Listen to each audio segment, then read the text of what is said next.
हर हर महादेव। नमस्कार भक्तों, कैसे हैं आप सब। आशा करती हूँ आप सभी स्वस्थ होंगे और भोलेनाथ का आशीर्वाद आप सभी पर सदैव बना रहे। तो भक्तों, जैसा कि हम जानते हैं, सावन माह शुरू हो चुका है। सावन माह भगवान शिव का प्रिय महीना है। मान्यता है कि इस माह में भगवान शंकर की विधिवत पूजा अर्चना तथा सोमवार व्रत करने से अक्षय फलों की प्राप्ति होती है।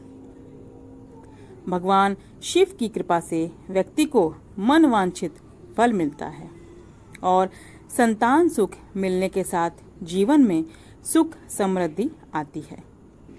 तो भक्तों, आज सावन का दूसरा सोमवार है। तो चलिए आज हम शिव पुराण की कथा की दूसरे अध्याय का श्रवण करते हैं। जैसे कि देवराज को शिवलोक की प्राप्ति, चंचुला का संसार से वैराग्य। श्री शौनक जी ने कहा, आप धन्य हैं। हे सूत जी, आप परमार्थ तत्व के ज्ञाता हैं। आपने हम पर कृपा करके हमें यह अद्भुत और दिव्य कथा सुनाई है।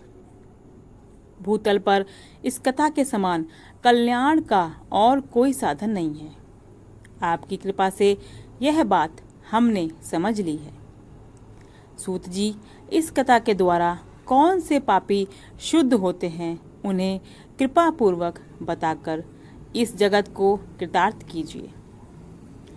सूत जी बोले, मुनि, जो मनुष्य पाप, दुराचार तथा काम, क्रोध, मद, लोभ में निरंतर डूबे रहते हैं, वे भी शिव पुराण पढ़ने अथवा सुनने मात्र से शुद्ध हो जाते हैं तथा उनके पापों का पूर्णतया नाश हो जाता है। इस विषय में मैं तुम्हें एक कथा सुनाता हूँ। देवराज ब्राह्मण की कथा। बहुत पहले की बात है। किरातों के नगर में देवराज नाम का एक ब्राह्मण रहता था। वह ज्ञान में दुर्बल, गरीब, रस बेचने वाला तथा वैदिक धर्म से विमुख था। वह स्नान संध्या नहीं करता था तथा उसमें वैश्यवृत्ति बढ़ती ही जा रही थी। वह भक्तों को ठगता था। उसने अनेक मनुष्यों को मारकर उन सबका धन हड़प लिया तथा उस पापी ने थोड़ा सा भी धन धर्म के काम में नहीं लगाया था। वह वैश्यगामी तथा आचार भ्रष्ट था। एक दिन वह घूमता हुआ दैवयोग से प्रतिष्ठानपुर जा पहुंचा। वहां उसने एक शिवालय देखा जहां बहुत से साधु महात्मा एकत्र हुए थे। देवराज वहीं ठहर गया। वहां रात में उसे ज्वर आ गया और उसे बड़ी पीड़ा होने लगी। वहीं पर एक ब्राह्मण देवता शिव पुराण की कथा सुना रहे थे। ज्वर में पड़ा देवराज भी ब्राह्मण के मुख से शिव कथा को निरंतर सुनता रहता था। एक मास बाद देवराज ज्वर से पीड़ित अवस्था में चल बसा। यमराज के दूत उसे बांधकर यमपुरी ले गए। तभी वहां शिवलोक से भगवान शिव के पार्षदगण आ गए। वे कर्पूर के समान उज्जवल थे।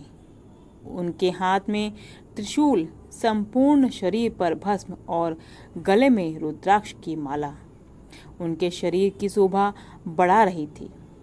उन्होंने यमराज के दूतों को मार पीट कर देवराज को यमदूतों के चंगुल से छुड़ा लिया और वे उसे अपने अद्भुत विमान में बिठाकर जब कैलाश पर्वत पर ले जाने लगे तो यमपुरी में कोलाहल मच गया, जिसे सुनकर यमराज अपने भवन से बाहर आए। साक्षात रुद्रों के समान प्रतीत होने वाले इन दूतों का धर्मराज ने विधि पूर्वक पूजन कर ज्ञान दृष्टि से सारा मामला जान लिया। उन्होंने भय के कारण भगवान शिव के दूतों से कोई बात नहीं पूछी। तत्पश्चात शिवदूत देवराज को लेकर कैलाश चले गए और वहां पहुंचकर उन्होंने ब्राह्मण को करुणावतार भगवान शिव के हाथों में सौंप दिया। शौनक जी ने कहा, महाभागसूत जी, आप सर्वज्ञ हैं। आपके कृपा प्रसाद से मैं कृतार्थ हुआ।